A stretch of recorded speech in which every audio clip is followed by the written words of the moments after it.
right, guys, welcome back to another episode of Goon Platoon. We've got Justin and John Heck and myself, and we have a very special guest with us today, the natural Mr. Olympia, John Hansen in the flesh. We were able to catch up a little bit at the Arnold. Had to grab his arm when he was walking by really quick at the expo, but we are lucky to have you on here. How's it going, John? Great. Thanks for having me on, guys. I appreciate it. Yeah, and so we have a lot of questions, coming from Justin and myself and John really getting into it. We have a lot of questions about, and we have a lot of respect for what came before us. And, honestly, like, it's interesting and just watching and seeing it. So I know you have a lot of experience. So we want to talk about a few things from the past, but also really quick before we started, I think you are competing this summer. Yeah, I'm dieting right now. Yeah, I'm planning on competing. In fact, I'll be out in New York, New Jersey, Steve Weinberger's show, the Team Universe, on July 4th weekend. All right.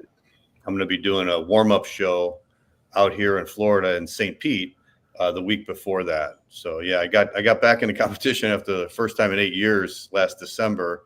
I did Mel Chancey's show out here in Florida and kind of got the bug again. I was in really good shape, and I really was happy with the way I looked. So I decided to keep going, and I stayed on some good macros for the off season, which was, I've never really done that before. All the years I've competed, I've always, after the show was over, I just started eating. This was the first time I was really watching my macros after it was over. So I controlled how fat I got. I didn't get too fat. I was only I think 15 pounds heavier than what I was for the show. And now I'm dieting down again. So yeah, I'm pretty excited about it. Everything's going really good. I've never really seen you out of shape. I mean, not that I've seen you that much, but like I said, we were with Optimum together 15 years ago, and I've seen you off season, on season, and you've always stayed in shape for, what's the longest you've gone in between competitions? Is this the longest? This might have been it. Yeah, I think so. 8 years is pretty long. I never planned on competing again. I did my last show when I was 53, and I didn't think I was ever going to do it again. And I was actually just getting in shape for some video shoots for my online training. And then I just decided literally a month before the contest to do it because I was in shape. So I was actually in shape a month, 4 weeks before. I just had to kind of hold on to it and then peak for the show. So yeah, it's kind of new. I just didn't expect for it to happen. And now I'm back into it again, What would you say is one thing, obviously you've had a little bit of a layoff, so things are a little bit different, but, sort of age-wise, getting into that next bracket, so to say, what do you feel is a little bit different this time as opposed to last time? Well, I kept my training pretty steady. I've always trained pretty hard, and I still use a lot of the basic compound movements. I still train pretty heavy. I think the hardest thing when you start getting older is your body just doesn't respond like it used to. So when I was dieting last year, I actually dieted 6 months because my body did hit some sticking points for 4 or 5 weeks where nothing changed. And then I had to start doing some carb cycling and bring the carbs down pretty low in order to get past that sticking point. Hopefully I won't run into that this time because it seems like my metabolism is running a little faster now because I stayed leaner. And it's amazing how your body changes when you struggle and you get through that phase where you lose all the fat. But once you lose it and you get really lean, if you can control it after that, your metabolism is totally different because what I was doing in the off season for this year was I was eating a lot more carbs, and I'm even eating a lot more carbs now coming down than I was last year. So, yeah, the body is definitely changes. I would say every 10 years, once you hit 40, things change with your metabolism. Losing fat is a lot harder. And then a lot of guys have challenges with the training because the longer you train, I've been training since I was 14. Obviously, you're going to run into some joint issues and, things like that. And you just got to kind of work around that. If any exercises bother you, got to find other ways to train the muscle, That's I'm 46, or I'll be 46 in a week. That's something I found. I've dieted not for a contest, but to get pretty lean, and I've been trying to hold it now for half a year. Like you said, two things I noticed is one, the sticking points. The first starting of the diet, it was just like every diet I've done my whole life. You know what to do, it's working. And then I hit a point where it just seemed, like nothing was happening. And I was really it was really a little frustrated. I mean, I guess I knew it was coming, but how quickly your metabolism adapts and slows down to where when you're 25, it just never seems to happen. But now it's like, it's like as soon as your body is ready to adapt and stop burning fat right away. Yeah. With the training also that's another thing is, how do you, because I've really struggled. I always like to lift heavy. That was what I always enjoyed, but it stops being fun because it turns into, you love lifting. I love working out, but when it hurts so much, it's no longer fun. And it's how has that changed for you over the years? Well, what I started doing about probably 10 years ago now was I started doing like training cycles, and I'll do like a cycle where I call it a power cycle and a mass cycle. And I'll basically try to increase the intensity by raising the weight or doing more reps with the same weight. And I do that over a 6-week period. So by the time I get to week number 6, I'm pretty wiped out. And then I'll do like a deload week where I'll just go really light for a week. And then I'll start up another cycle. And that seems to work really well for me. I'll do the power cycle, which usually is like 6 to 8 reps. And then when I go to the mass cycle, the hypertrophy cycle, right after that cycle, I'll be doing like 8 to 10 reps, but I base it off of the weights I used on the first cycle. So I kind of know exactly what weights and reps I'm going for each workout and each week. And that way I'm not just like when I was younger, I just trained heavy all the time, 6 to 8 reps all the time. I never took deload weeks. I never took layoffs unless I got injured or I got sick. So, but now as I've gotten older, I found that training to failure and pushing it really hard is kind of detrimental to me, because that's when you start getting injured, because you've got, the tendons are not as like what they were when they were younger. So when you start going to failure and pushing it that hard, that's when you can get injured. So this way I'm kind of training harder, but I'm not training to complete failure. And the intensity is increasing over the weeks. Just, it's kind of like how powerlifters do it. Like when they get ready for the show, they're just gradually increasing their poundages. They're not going to failure ever, but they're just basically ramping it up for their competition. Have your exercise selections changed much over the course of your career, now here kind of in the back end compared to your earlier days, or have the exercises remained relatively bread and butter and you've just manipulated the intensity that you're pushing them? Yeah, I would say for the most part, they've stayed the same. I had to stop doing deadlifts probably 10 years ago because I have some compressed disc in my lower back, and that was just causing me pain. So now I just do like hyperextensions, still training the lower back, but not putting that load on it. And like maybe 2 years ago, I had to stop doing barbell squats because I was getting this pain in my left hip. And I think I was just something was off with the way I was doing them. So now I do them on the Smith machine, and I'm able to go much lower, and there's no pain with the hip or the lower back at all. And I've actually improved my legs. So I was glad to see that, that did make a difference. Yeah, that's, especially as you age, that's hard. That's like the first thing people lose. I've definitely noticed that. Yeah. You posted a photo the other day, John, and they were like pumped up. Yeah. They were definitely big and pumped up.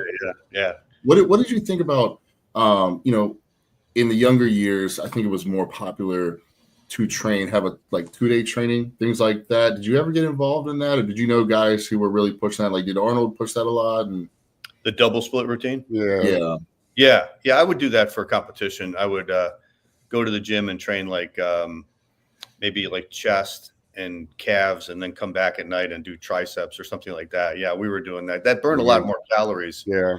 And in the 80s, guys weren't really doing a lot of cardio, but I think the training was more intense, and they were probably training more often. So that really was our cardio, How has your training just in general evolved? What did it start out, where guys were hitting, chest 3 days a week or body parts twice or 3 times a week. And then you got kind of into the, the early mid 90s when Dorian was around and everyone was kind of doing heavy duty.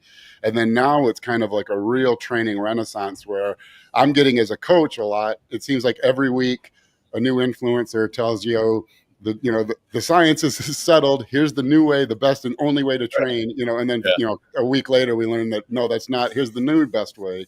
So. Yeah. I started in the late 70s, and back then everybody was training 6 days a week, everybody. So it was usually like twice a week, training each body part, like chest and back, shoulders and arms, legs. And then I did that all through my teenage years because I competed a lot as a teenager, and I was always training 6 days a week. And then when I got to be like 20 years old, I wanted to start gaining some size. So I cut back to 4 days a week. But yeah, I think the volume was a lot more back then. I remember we were reading about Menser, because Menser was coming up in the late 70s, and he was the one that was recommending taking more rest days. And I really think that changed the scope of the sport, because I think everybody was doing more volume because that's just what everybody else was doing. And then Menser was the first one to question it. And he said, you can't train hard and train long. You can train hard, you can train long, but you can't like sprint a mile. So I think everybody started cutting back. And I remember it was funny. I had a training partner. We were actually thinking about like taking a rest day after 3 days of training. And we were really worried about it. Like, oh, we're going to lose size if we do this, you know? And I think the first month I did that, my arms went up like half an inch. So we definitely needed, you know, the rest period. And then I think by the 80s, guys were training completely different. You know, that's when they were starting to cut back, training harder, not like Menser, like just 2 or 3 sets, but they were going from maybe 20 sets to like 12 sets.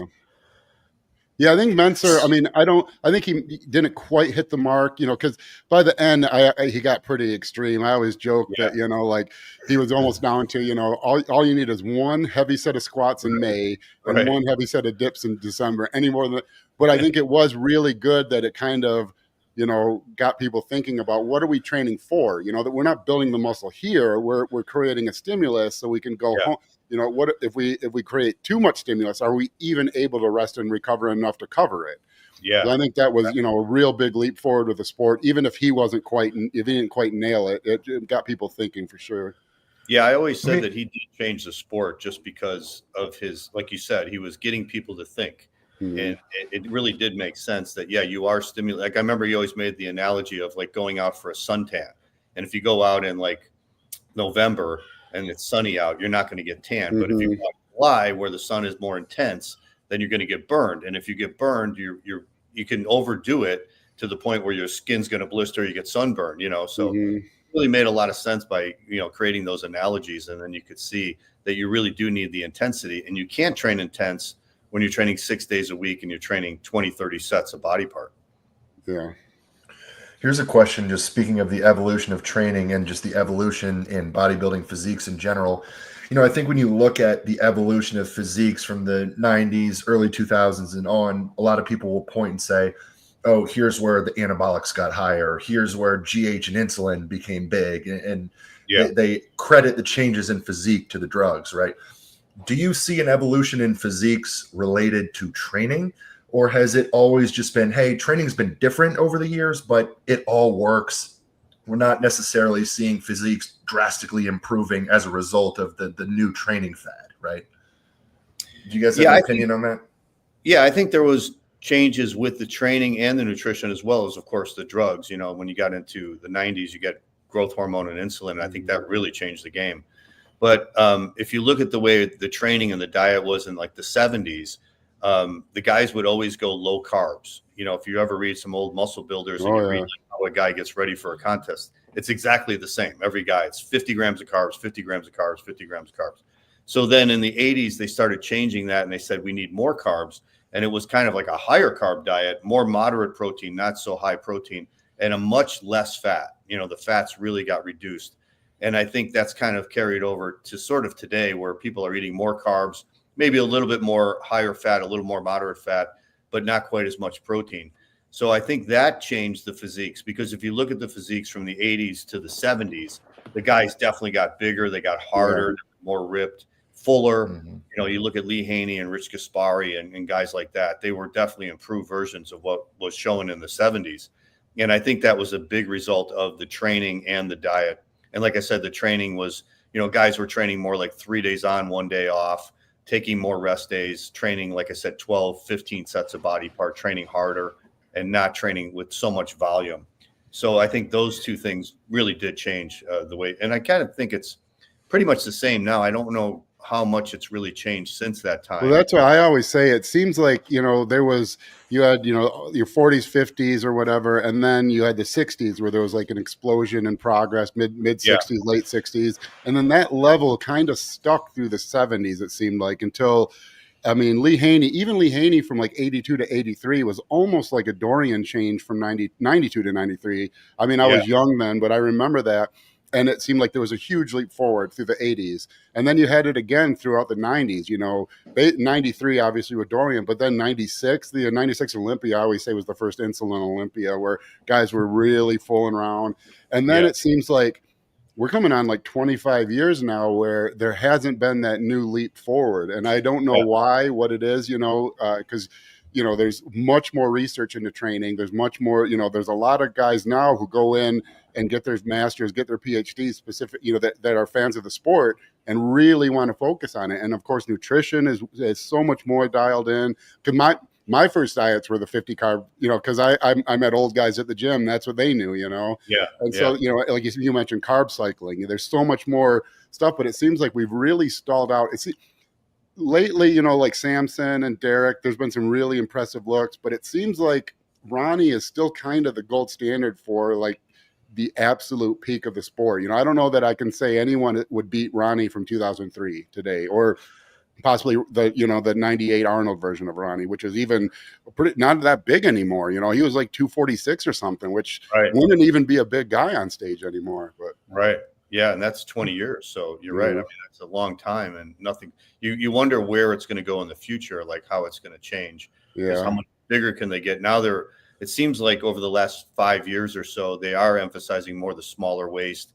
Yeah. All the guys can hit vacuum poses now. Ever since Arnold complained about it at that one Arnold Classic. Well, that was smart. I think the sport was not going to last forever with that approach. Classic came along also, which the young kids love. But I think, and I say this as someone, I was always a fan. I wanted to be huge, when I was little. And so I never minded the bubble gut look. I thought that I loved that huge look. But I could also understand that when you need, thousands, hundreds of thousands, or even millions of people to be interested in something for it to be a viable sport, that wasn't the path that was going to work. So I'm glad they've done that.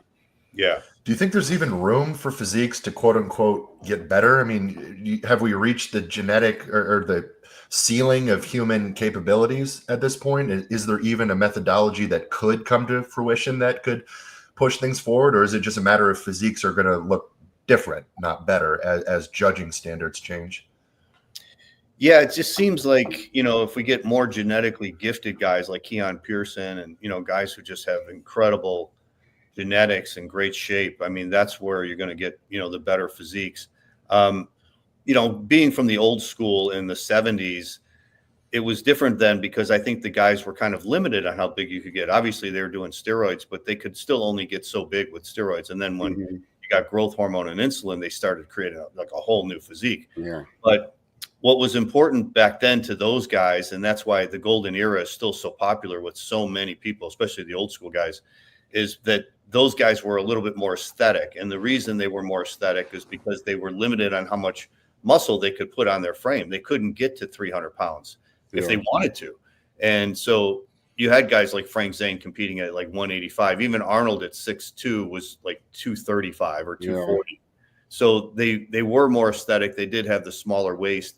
And I think once you start packing on more and more muscle on a frame, you get to a point where it becomes too much, and then you lose the beauty of the physique. And that's the biggest thing I hear from the old school guys today. The golden era doesn't have, the guys today don't have the beauty of the physique that they had before back in the 70s. And I think there is, like I said, I was someone who liked the mass monsters, but I can definitely appreciate the fact, like, those, like in Arnold, those guys, they still looked like athletes. They looked like they could kick your ass. You could envision them as a superhero. Arnold as Conan worked. If you've ever seen like a pro golfer swing a golf club or do anything, it looks so cumbersome and awkward that, those guys couldn't play Conan. They couldn't be action stars, not at 300 pounds.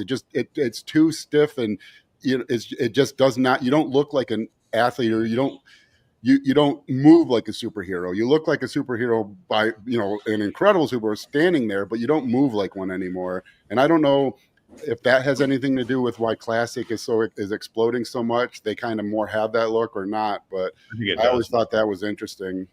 Yeah. C-Bomb could be the epitome action movie star. Yeah. Mm-hmm. I wonder if he'll eventually get into the movies. Yeah. Justin, do you have that photo of Arnold? So there's sort of going off what we're just talking about. Number one, the drugs changing, like John brought up, but also looks, what look was better? There is a difference between 1974 and 1975 Arnold's Physique at the Olympia. Which right? one, the front one or the? Either one. I think the front one is good and back. So obviously at 74, I think there was rumors, and John, you tell us all about this, but I heard there was rumors going around he was starting to try GH when it was first coming out and things like that, and he had this really massive look, right? And I think they said that he had to be tighter or something because Lou was going to beat him or whatnot. I don't remember exactly what it was, but what did you see the difference between? Well, I think Arnold's last year competing was going to be 1974. He didn't plan on competing after that because he was going to get into the movies, which he did the next year. So he was really training hard to be at his best. And if you look at Arnold's career, I mean, he did get better every year, like 70, 71, 72. And then 73 and 74, I think, were his prime years where he was very big and bigger in 74 than he was in 73. He was more ripped in 73. But he did see Lou coming. Lou was like the new threat to Arnold because Sergio was kind of out of the Olympia. Sergio was like an incredible bodybuilder. Arnold beat him in the early 70s, and then after 72, Sergio never went back to the IFBB. He got just so mad at the IFBB, he never wanted to come back to him. So then Lou was coming up, and Lou won the America and the Universe in 73, and he was only like, I think, 21 years old. So Arnold knew that he was going to go up against him in 74. So I think Arnold trained even harder to get even bigger. I don't think he was doing any growth hormone.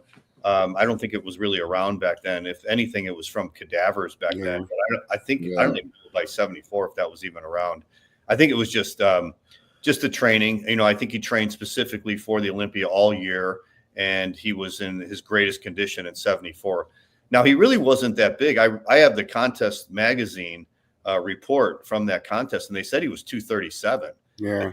Wow. There are guys at state shows doing that now. Yeah, right. Exactly.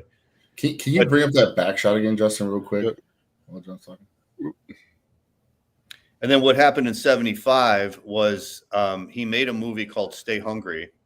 And it was written by Charles Gaines, the same guy who wrote the book Pumping Iron.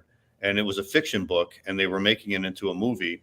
So they filmed it in the spring of 75, and Arnold wanted to be in it because there's a bodybuilder in the novel. So Arnold wanted to play that role. So they hired him for it. But the director, Bob Rafelson, told Arnold, they said, you can't weigh 240 pounds on the screen. You're going to look huge. Sally Field is in the movie, and she's like a little woman.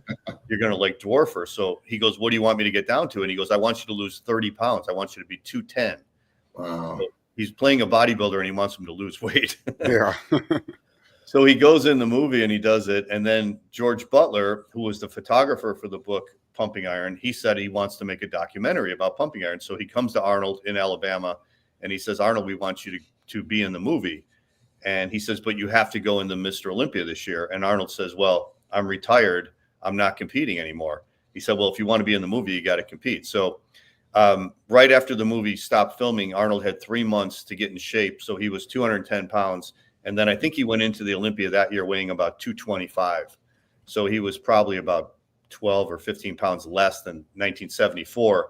But the only reason was because he didn't have that much time to get in shape for it. Yeah, I mean, you can even see it like in the calves and stuff. Like he must have really dieted for that movie. Yeah. I mean, when Arnold got off the juice, he would lose a lot of weight real fast.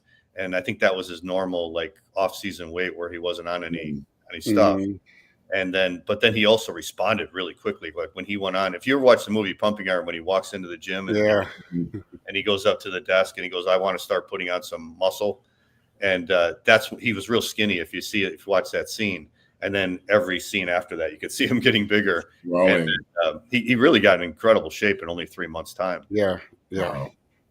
Wow. And so, it's so interesting because we talk about, he obviously dropped weight, came back, wanted to be in the spotlight, and then he disappeared again. And so now he really went into, movies. Yeah. And then what happened with 1980? Like, why did he just come back out of the, Yeah, that's a good question. What he did after 75 was he started promoting the Mr. Olympia with Jim Lorimer. So they moved it to Columbus, Ohio, and they did it from 76 to 79. And I actually saw 3 of those shows when I was a kid. I went out to Columbus. I lived in Chicago. So my family drove us out there every year to watch that. So I got to see those years when Frank Zane won it. And they were doing a great job with the Olympia. I mean, they were bringing in the television coverage. They raised the prize money. It was sold out every year. It was a great competition, really electric atmosphere. It was amazing. And then in 1980, Paul Graham from Australia decided to promote Mr. Olympia. And I guess he paid a lot of money to the Weeders to get the rights for that. Now, Paul Graham is an old friend of Arnold's, and I believe that he wanted Arnold to go into the movie, and he wanted to make another, like a pumping iron type movie called The Comeback. And Arnold was going to go into the contest. Now, Arnold said the reason he went into the contest was he wasn't promoting the Olympia that year, and then they were going to start filming Conan. So the director told him, we need you to be in shape by October, by the fall. We're going to do some still shots of Conan where he's King Conan with the beard on the throne, and you got to be bulky, you got to be big. So Arnold started going to the gym that summer and getting in shape. And the story was that, Franco and a lot of his friends were looking at him and they go, wow, you're right there. You're like 80% there. Why don't you go into the Olympia? So then he just jumped into the Olympia, and he didn't tell anybody. He didn't tell anybody until the night before the contest that he was going in. So when he went into the contest, it was a total shock. Well, yeah, everyone talks about him being a little downsized, like, okay, I think Chris Dickerson got second. A lot of people talk about Menser, but, they don't talk about Chris getting second. And right. There are a lot of guys pretty much upset about that. Did you have a chance to, see them around that time, or did you know people that were there? Like, was he that small? Was he that off? Yeah, he was really off. I mean, for him, his legs were really small, and I think that was the thing that threw him off. But, the reason why that contest is still debated to this day, I mean, like 45 years after it happened, is because he did look in some pictures and in some videos, he looks like he still could have won, even though he wasn't at his best. Mm-hmm. And so people always debate it. I have a podcast called Bodybuilding Legends, and I've interviewed a lot of the guys that were in that contest or that were at the contest. I mean, I've interviewed Boyer Coe, Roger Walker, Roy Callender, Frank Zane, Chris Dickerson. I interviewed all these guys in this picture except for Menser. And they all said it was a joke. They said there's no way Arnold should have won. Well, if you remember when Kevin Levrone came back, I don't know, 5, 6, 7 years ago, it was kind of similar, I think, because he would post, a still photo, and, you can look, he would, like Arnold right here, looks pretty close, mm-hmm. but there's something, in the three-dimensionality of it when you're moving around and in between poses where it really, with Kevin, it really jumped out, and you could see, okay, yeah, he's quite a ways off his peak, even though, in his good poses, he still looks pretty close.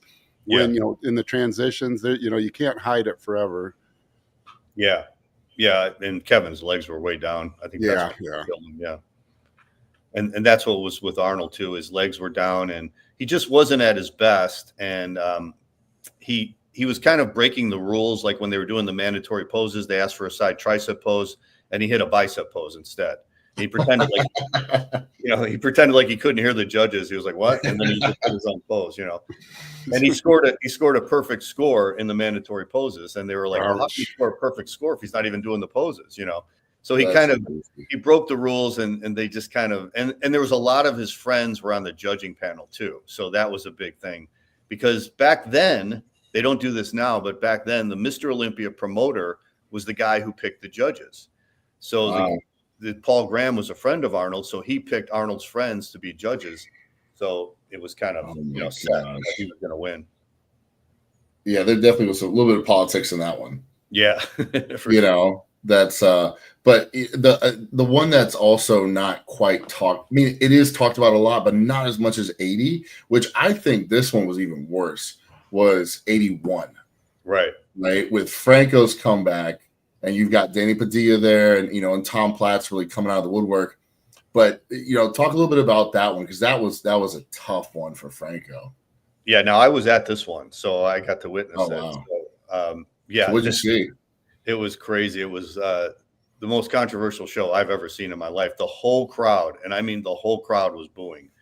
I've never seen that before in any contest. And the crowds used to be really engaged back then compared to now. You watch those old videos. Yeah, it was a big show. Yeah. Yeah. So I think everybody was a little a little tense going into this show because they knew what happened the year before when Arnold won. And then the rumor was that Franco was going in it, and Franco's Arnold's best friend, so he's going to win this one. So a lot of the guys who normally competed in the Olympia, like Frank Zane and Mike Mentzer and Boyer Coe, they all decided to not compete this year in 81. And then Franco was the only guy in the show at the time who had won the Mr. Olympia before. I mean, Tom Platz the year before was in 9th in 1980. But what you had was you had three guys who were normally not top contenders, Tom Platz, Roy Callender, and Danny Padilla, and they all looked in the best shape of their lives. And then you got Franco, who was a former Mr. Olympia, and he was in great shape. I mean, you can see in this pose, he's got the abs, but his legs were completely lacking. Yeah. He was in an accident like 5 years before that, where he was in the World's Strongest Man contest, and they were racing with a refrigerator on their back. They literally put a real refrigerator on their back, and they had to do a 100-yard dash or a 50-yard dash. And Franco tried to run too fast, and his leg gave out, and he he tore every tendon and ligament in his knee. I think you could see his legs separated, but and if you watch I don't know if they have it on the reruns, but you used to be able to catch on ESPN2, and they would show it. They have it on YouTube. Yeah, you can see it bend the wrong way. Yeah, and they interview him on the stretcher, and Franco says, "I don't think it's broken." And you're looking at it, you're like, "Yeah, I can see the bone." Right. Yeah, so Franco's upper body was in great shape. He had a little gyno on one of his chest, but his legs completely had no separation. And he's going into the contest against Tom Platz, Roy Callender, and Danny Padilla, and Chris Dickerson. All of them had fantastic legs. Yeah.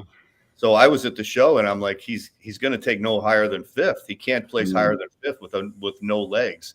And then he ends up winning, and Platz was 3rd, Callender was 4th, and Padilla was 5th, and Dickerson ended up taking 2nd. So, yeah, once Padilla got 5th, the crowd started booing, and the booing didn't stop until Franco won. Yeah. Yeah, that's absolutely wild, because I feel like during that time, though, they hadn't found the next Arnold. Almost like when Phil stopped, we've had a couple Mr. Olympias, and they haven't found the next guy until Lee showed up. Right. And then obviously his domination was just crazy.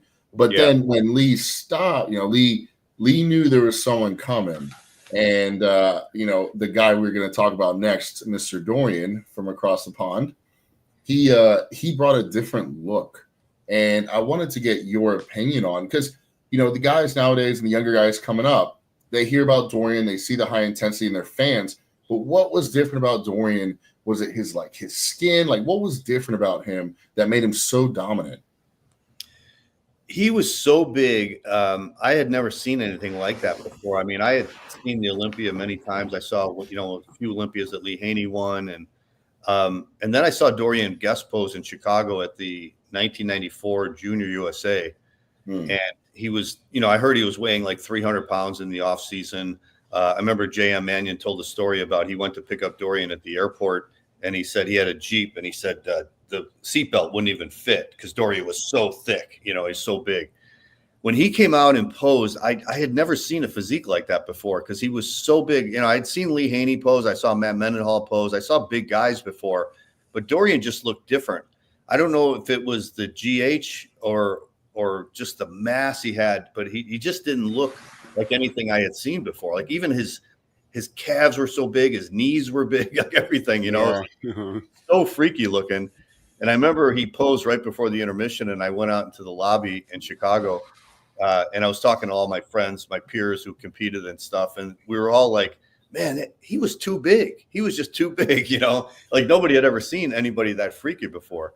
Now, of course, we do see guys, that size, but back then that was totally a different look for sure.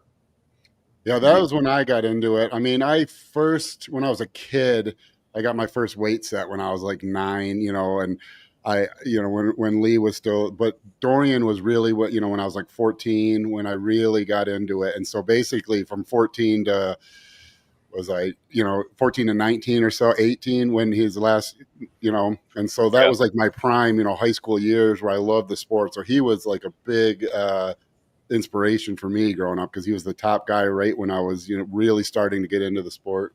Yeah. Yeah, I always respected his work ethic. I mean, he was definitely just a hardcore warrior. And, you know, you could see what happened with all those injuries and stuff, and he still kept going. Oh man. Well, you can see like the evolution of the sport through that, and that, you know, you couldn't get that anymore, like the Shadow, where he would just disappear to England. With social media and stuff now, where that plays such a role. Yeah. I don't know that you could do that anymore. You know, you still see guys every once in a while talk about it, like they want to just go into hiding and come out on stage, but you know, like I suppose if you were that far ahead of everyone, like he was in '93 or something, it would work. But it really doesn't. The sport's just so different now in that. Well, I didn't see a moving bodybuilder, only photos, you know, for probably almost a decade. It was only the magazines. There was no videos. You could never find any.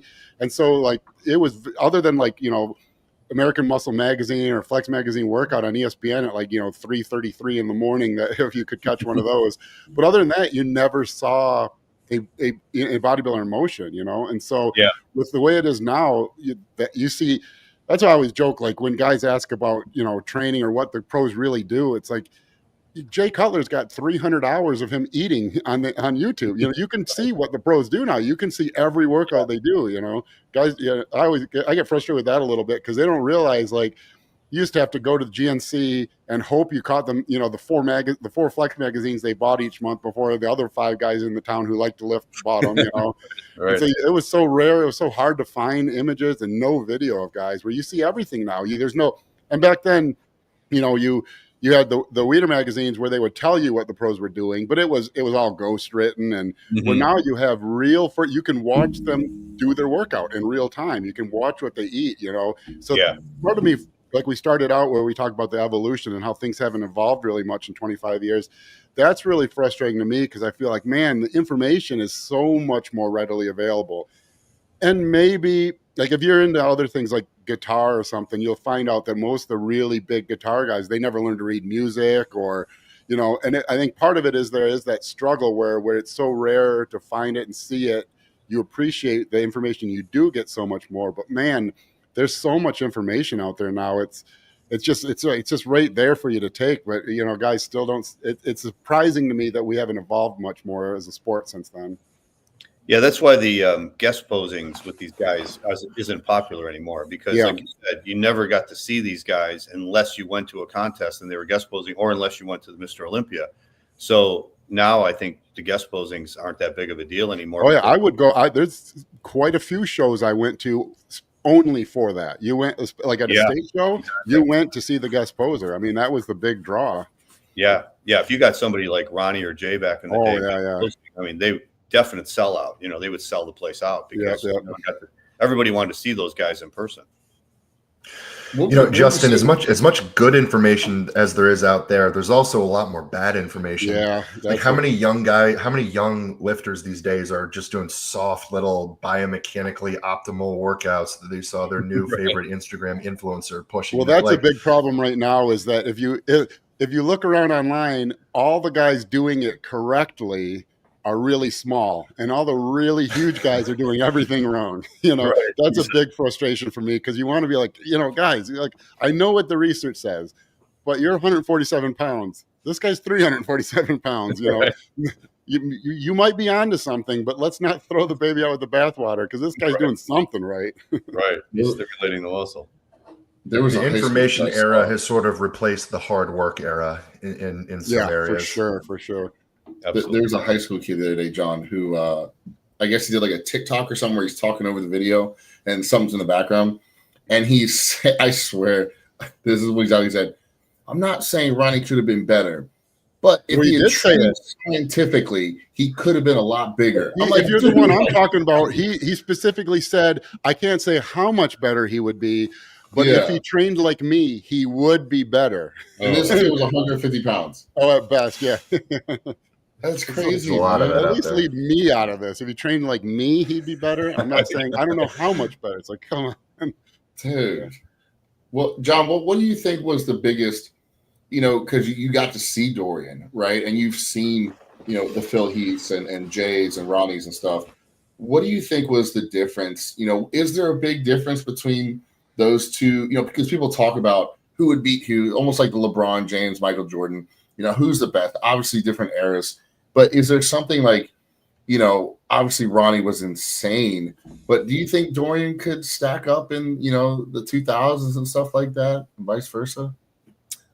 It's hard to say. I mean, I think, Dorian's best year was probably 93. It was 257. But everybody says Ronnie's best was his first couple years where he was like 247, 257, something also. So I think Ronnie had better shape with a smaller waist, especially like feel like 98, 99. Yeah, 99. So, oh man, that was a look.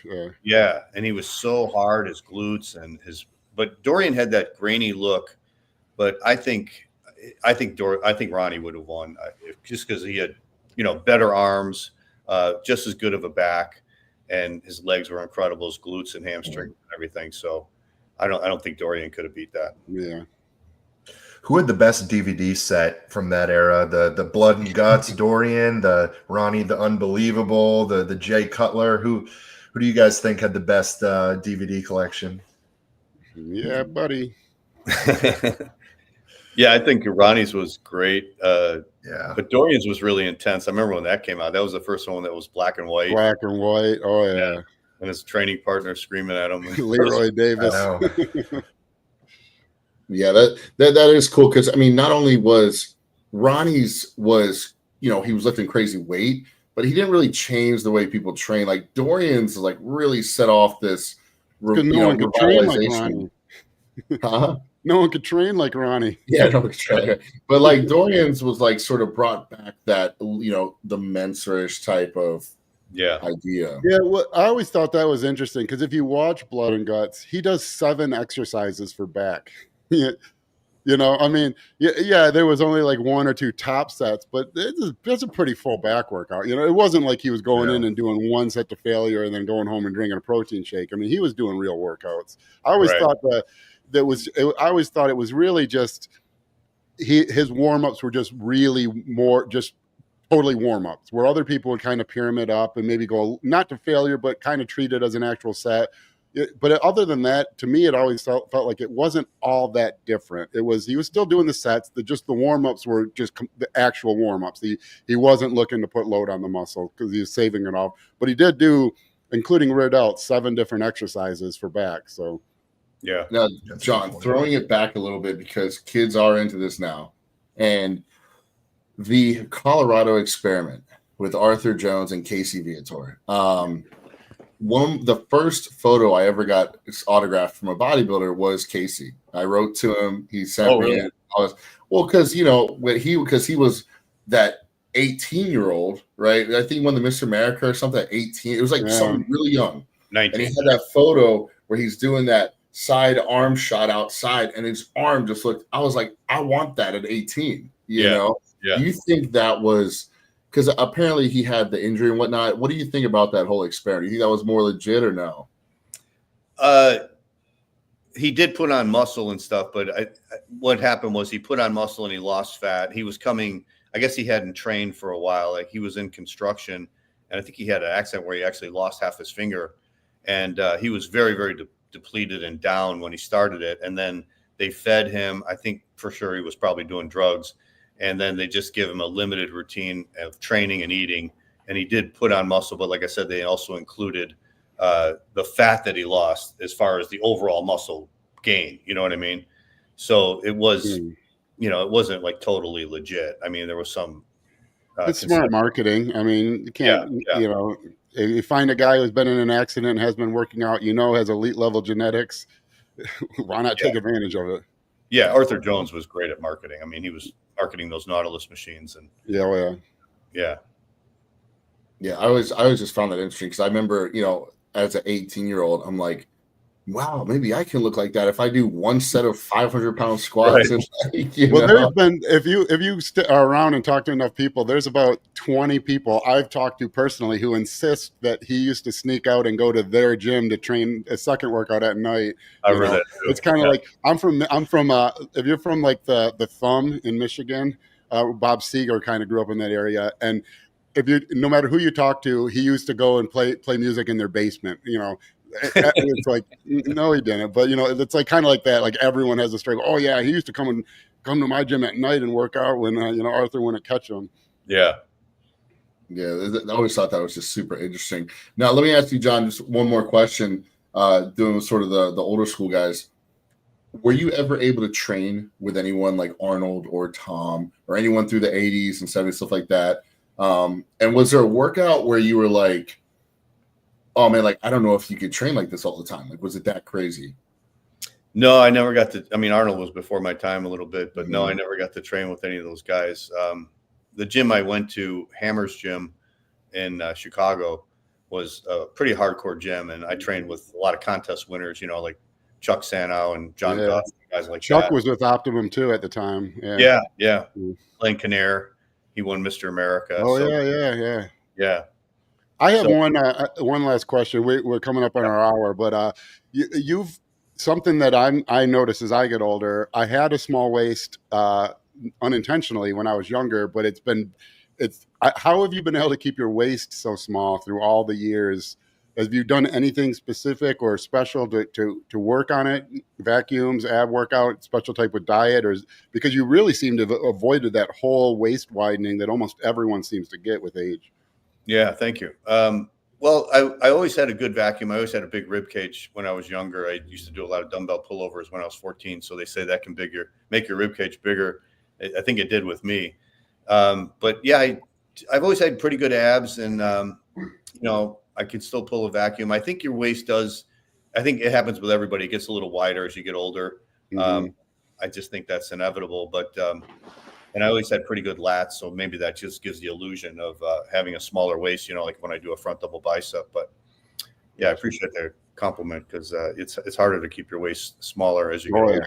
Yeah, I could still get the abs, but the taper's not quite as good as it used to be.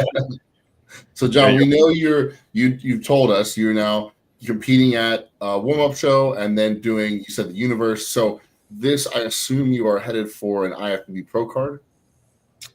Yeah, they give that at Steve's. I think you have to win. I'll be in the over 60, so you got to win the whole thing. I think they have 2 weight classes, and you got to win your weight class and then win the overall. So yeah, we'll see what happens. We're gonna be rooting for you. We're gonna be rooting for you, brother. We'll make sure to thank you, man. Post it and try to get you back on after it's all said and done. But is there anything you want to sort of promote right now, or give a shout out really quick while we got you on? Well, my website is johnhansenfitness.com. So if anyone out there needs any help with their training and nutrition, especially guys, I usually specialize in guys over 40, 50, 60. And I'm kind of doing more videos on my YouTube channel, which is under my name, John Hansen.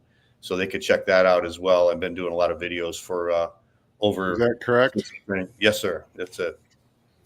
So yeah, check out my YouTube channel and my website. If you need, anyone out there wants to set up a free consultation with me, they can do that on my website. Do a free 30-minute consultation about their training and nutrition. So awesome, John. Well, hey, on behalf of Justin, John Heck, and myself, we are really glad you could make it on today. So thank you so much. And you guys checking us out, make sure that you check out TraProneSupplements.com. And the Goon Platoon will be on here next Friday as well, hopefully, unless we got to change time. But we'll see you guys next time. Thanks for coming by. Thanks, John. Right. Appreciate it, guys. Thanks, John. I don't know how to do the outro.